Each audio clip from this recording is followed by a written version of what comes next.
Woof. Here's a short and stupid one. Oh, hey! Welcome to Otaku Evolution! I'm your host, Mike, Penguin Truth. And I can't decide whether or not a non-entity like today's subject is easy to review because it's so silly and rote, or difficult because it has nothing of real substance to it. As it is, I know next to nothing regarding its production. Like with Birth, I can't even find who wrote the damn thing. It's not even in the credits unless you count the storyboard artists. It just seems like one of any number of faceless 1980 OVA features churned out and then licensed by North American licensors desperate to cash in on the fad of Japanimation in the 90s. It's remarkable only in its unremarkability.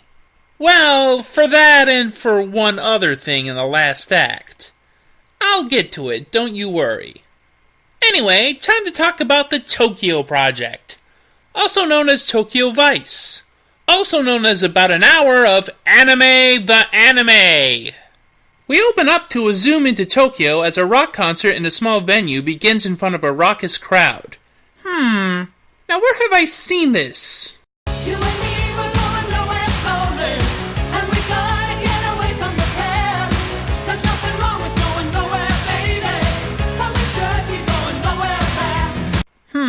Maybe I should make it a little clearer.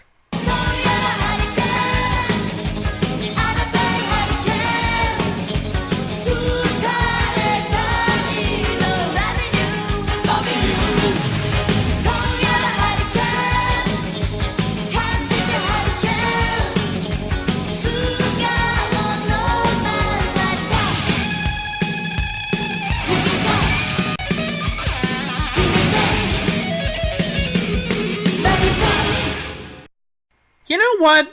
I really need to get to the original Bubblegum Crisis. But anyway, why not have a little more fun here? Yow!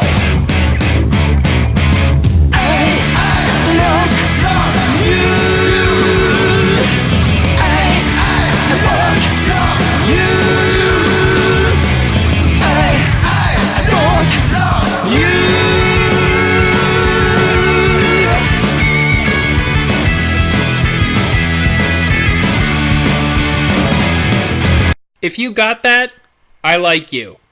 Anyway, this guy stumbling through the crowd falls to the floor, catching the attention of this one guy, who he passes a computer disk to before dying in a pool of blood. Briss, take this. There's a girl on Ree waiting back in my apartment. Please, give it to her. Without it, she'll become like me, forced to hurt people. I beg you. The title credits pop up and we're treated to what is honestly some pretty badass music.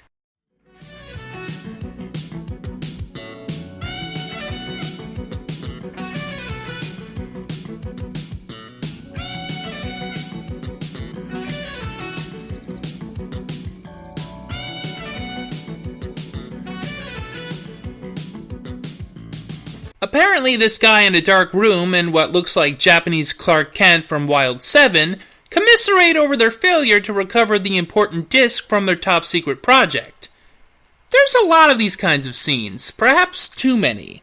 But they are the conspiring villains of this piece, so I guess they need to sit behind or stand in front of desks lamenting their own incompetence or their subordinates. The guy from the beginning who was passed the disc is Junpei,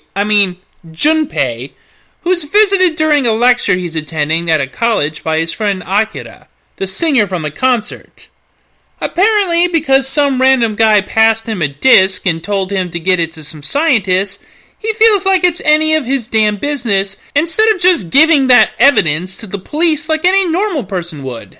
Akira thinks he's a dumbass and wants nothing to do with it, but Junpei sends it to him to analyze anyway, because I guess he's also good with computers? Junpei later meets with a dead guy's wife at a cafe to ask her about his research.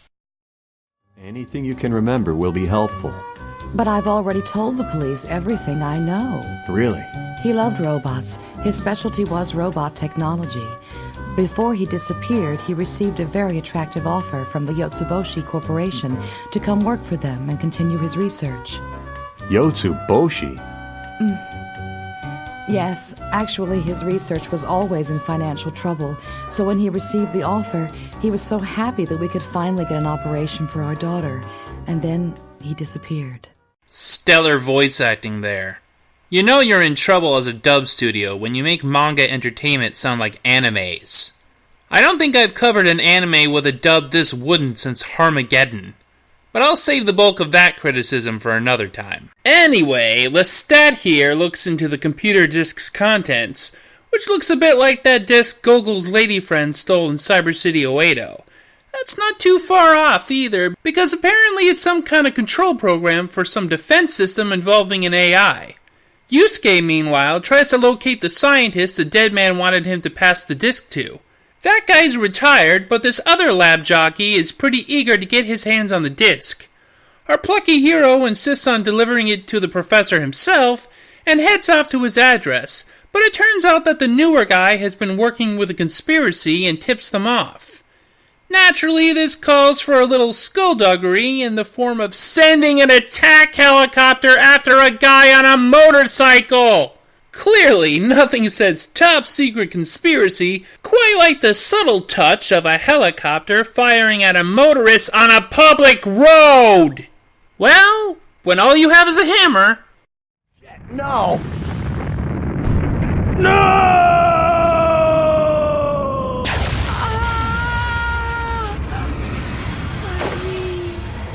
I'll get to it, okay? Junpei, manages to survive the explosion, but he's not in a good place. Oh, Akira, why did this happen? It's okay. He's gonna be alright. Settle down. Why? Yes, settle down, Kumiko. You are hysterical with grief.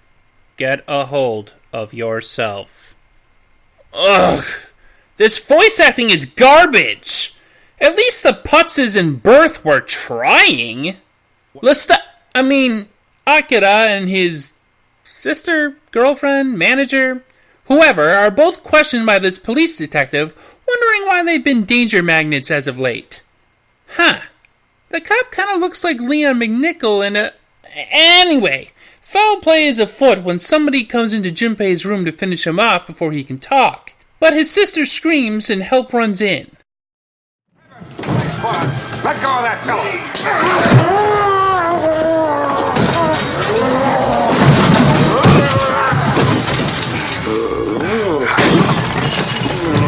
Akira and, what's-her-face give chase to the would-be assassin. The detective wants to call in backup, but he's reined in on account of being a loose cannon. Hand in your badge! Get it. We have a murder investigation possibly riding on this whole situation. Why are you pulling me off now? Anyway, as of today, the Shiniki Saki investigation is closed, so leave it alone. Your team is off the case, so leave me the fuck alone! There's something pretty big going on here. We can't do anything about it if the pressure's coming from the top. Get your fucking hands off of me. 15ing. It's pretty fucking serious, folks. Lestat and friend are dismayed when the news reports that Yusuke's accident was caused by weakness in the road. Apparently, whoever is covering this up is doing both a good and horrible job because they can get the media to spin whatever yarn they want as the truth, but nothing even remotely plausible to cover up an attack helicopter shooting up a busy road. Lestat gets a call from the conspirators' flunkies who are holding Yusuke's sister hostage for exchange for the disc. They plan to meet at a warehouse where Akira is clearly outnumbered. He reveals that he's put it together that they work for Yotsuboshi. He hands over the disc, but it's a fake-out, and he has to duck gunmen and... Wow, look at this guy. Who is this guy supposed to be, Lupin the Third? And by the way to switch protagonists midway through Tokyo Project. Yusuke, meanwhile, regains consciousness just in time to conveniently hear two nurses discussing how his sister's been kidnapped. That detective is called by What's-Her-Face as to the location of the shootout, and he's on his way. So Lestat and whoever leave the goons tied up and beat it, but while they're accessing data from the back of their van as to where Yusuke's sister is being held, our downgraded hero sees it too from their home base. Akira and apparently very wealthy lady, somehow figure out where Yotsuboshi is holding, Kamiko.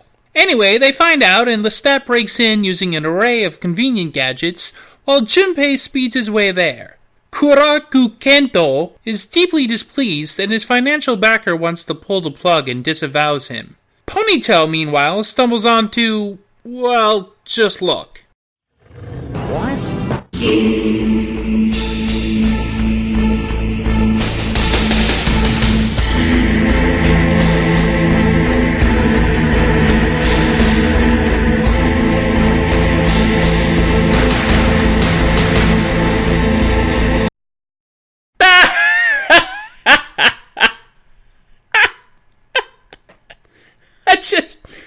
I just can't.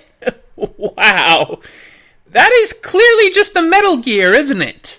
The original Metal Gear was released on the MSX in 1987, and this OVA came out the following year. It's possibly just a coincidence, since animation takes a while to produce, but man, is it an amusing one. Just look at this damn thing! I don't even play Metal Gear games, and I recognize this style of mecha immediately. But hey, maybe it's a Battletech reference instead. Well, whatever it is, it's what Yoshiboshi's been working on this whole time, and they figure they'll use it to get rid of Lestat.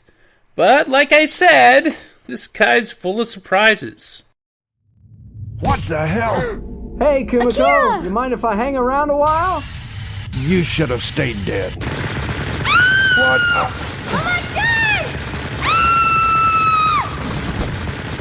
Oh my god! Oh my god! Shit, what the hell is that machine thinking? Shit, still on the move. Kumiko! Kumi, are you okay? Hey, you have Doll 3 operating? No, I wasn't in an order to activate that one. Junpei comes onto the scene, planning on taking on the Metal Gear while Akira gets away with Kumiko, and he proceeds to take back the main character role, using a high-powered rifle to try to take out its legs and...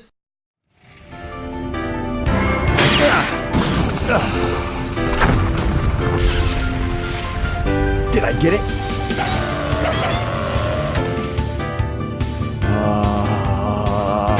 Shit!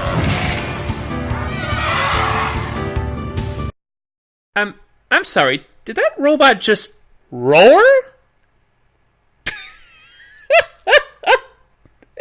This anime, it's just...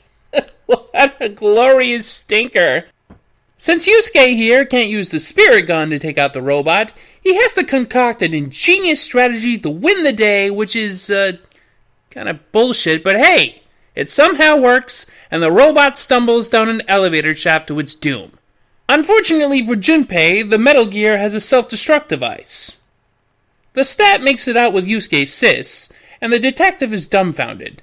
Clearly Junpei, has sacrificed his life for the greater good, ensuring that weapon won't ever be used by... bullshit! I assume after all this, Yotsuboshi probably had to actually answer to the authorities about labs exploding, murder, attempted murder, kidnapping, illegal weapons manufacture, blackmail, unlawful use of military vehicles, etc. But considering what they've already gotten away with, I can also imagine them not.